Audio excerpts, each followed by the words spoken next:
आगे बढ़ते हैं। बाघ T-110 को रणथंभौर से लेकर मुकुंदरा रवाना हुई टीम। आज शाम तक मुकुंदरा पहुंचेगा बाघ T-110।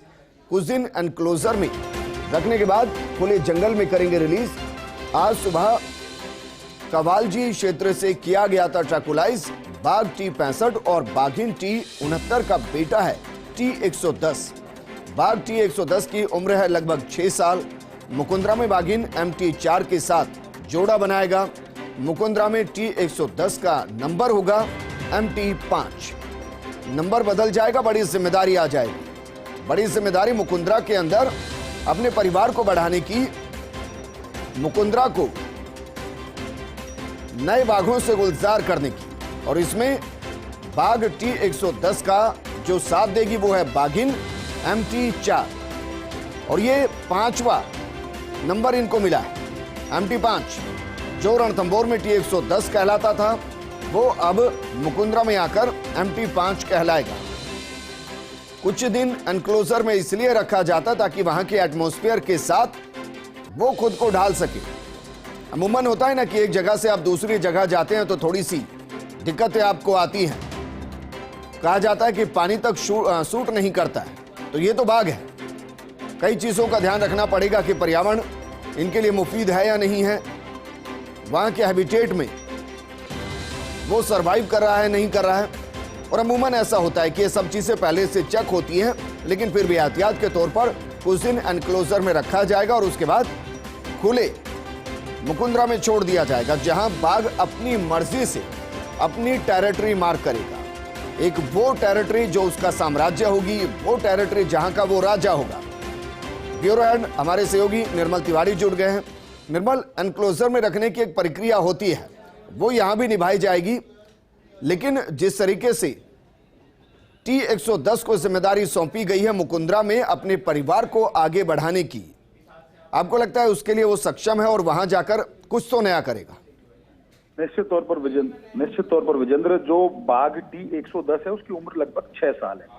और जिस तरह का इसका व्यवहार रहा है, जिस तरह का इसका बर्ताव रहा है और जिस तरह से इसने अपनी एक टेरिटरी कवालजी क्षेत्र को चुना था, तो निश्चित तौर पर एक डोमिनेंट मेल है। और ये अगर मुकुंदरा जब पहुंचेगा तो पूरी उम्मीद है, और उम्मीद क्या, ऐसा लगता है कि निश्चित तौर पर जब इसके पहुंचने के बाद MT-4 के साथ जब ये अपना पेयर बनाएगा, जोड़ा बनाएगा, तो ब्रीडिंग भी होगी, मुकुंदरा में बाघों की आबादी भी बढ़ेगी। बस ध्यान ये रखना है कि जो पिछली गलतियां हैं उनको दोहराया ना जाए, क्योंकि ये वही मुकुंदरा है जिसको रणथंभौर और सरिस्का के बाद प्रदेश का तीसरा टाइगर रिजर्व का दर्जा मिला था। एक बाघ रणथंभौर से चलता हुआ मुकुंदरा पहुंचा था, और उसके बाद जब दूसरे बाघ को वहां शिफ्ट किया गया था टाइगर रिजर्व बनने के बाद, तो उन दोनों ने आबादी बढ़ाई। MT-1, MT-2 लगातार उन्होंने आबादी बढ़ाई। MT-3, MT-4 तक ये पूरा प्रक्रिया चली जब ये लाइटनिंग को यहाँ से लेके गए थे, जिसको MT-4 नाम दिया रणथंभौर से।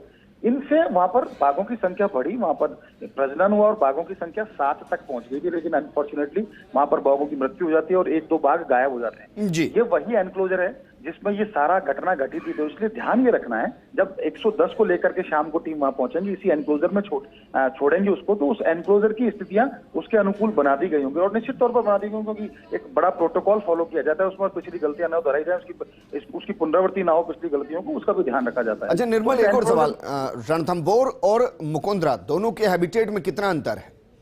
देखिए, बिल्कुल अंतर इसलिए नहीं है क्योंकि ये आपस में जुड़े हुए हैं। ये पूरा कॉरिडोर है जो रणथंभौर से होकर रामगढ़ विषधारी वाला जो क्षेत्र और मुकुंदरा तक, यानी हाड़ौती प्रदेश का एकमात्र ऐसा क्षेत्र है जहां पर 2 टाइगर रिजर्व, जिसमें एक तो कोटा का मुकुंदरा और दूसरा बूंदी का रामगढ़ विषधारी।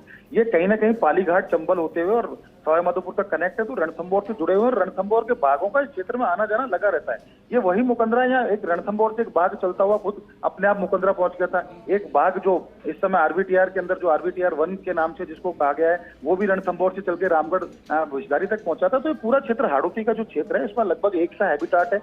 जो एक नदियों की जो जरूरत होती है वो नदियां, पानी भरपूर है वहां पर, वहां का वेजिटेशन बहुत अच्छा है और हर्बीवोर की संख्या भी काफी अच्छी है, प्ले बेस भी उसका अच्छा तैयार किया गया है। तो उम्मीद ये की जानी चाहिए कि 110 जब वहां पहुंचेगा तो मुकुंदरा को फिर से आबाद करेगा। अच्छा निर्मल, एक और सवाल, जिस हम T-110 की बात कर रहे हैं, क्योंकि वो रणथंभौर में था, उसका नेचर कैसा है? वो शाई है, एग्रेसिव है, इंसानों के साथ उसका नेचर कैसा है? क्या वो फैमिलियर है, डरता है या फिर शिकार करता है? बहुत ही अच्छा सवाल है विजेंद्र, इसको सबको जानना इसलिए भी जरूरी है कि ये जो T-110 है बेसिकली ये नॉन टूरिज्म जोन का है, यानी ये शाई टाइगर है, ये अभी पब्लिक से मिक्स नहीं है।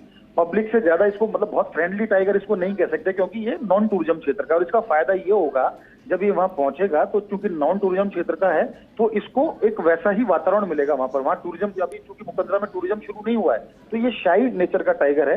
जब ये मुकंदरा पहुंचेगा तो निश्चित तौर पर कोशिश ये की जाएगी कि ये अपने मैटिंग पार्टनर MT4 के साथ वहां पर ब्रीडिंग करे। और देखिए, जो टूरिज्म जोन के जो टाइगर होते हैं उनमें एक बड़ी अलग एक उनका आचरण हो जाता है, उनका एक अलग व्यवहार हो जाता है, क्योंकि वो पब्लिक फ्रेंडली हो जाते हैं। उनके एक ह्यूमन इम्प्लांट, उनका ह्यूमन इम्प्रिंट उनके दिमाग में बनते रहते हैं, इंसान को वो अपना दोस्त समझने लगते हैं। तो वही कारण है कि वो बस्ती में भी पहुंच जाते हैं। लेकिन चूंकि ये शाही टाइगर 110, तो निश्चित तौर पर जब ये मुकंदरा पहुंचेगा तो ना तो इसके वहां किसी रिहायशी बस्ती में जाने की इस तरह की आशंकाएं रहेंगी, ना किसी और क्षेत्र में इसको निकलने की आशंकाएं रहेंगी। इसको जिस काम के लिए भेजा है, उम्मीद ये की जानी चाहिए सीधा उसी काम को ये करेगा और मुकंदरा में बाघों की आबादी भी बढ़ेगी। तो निश्चित तौर पर शुक्रिया तमाम जानकारी हमारे साथ साझा करने के लिए।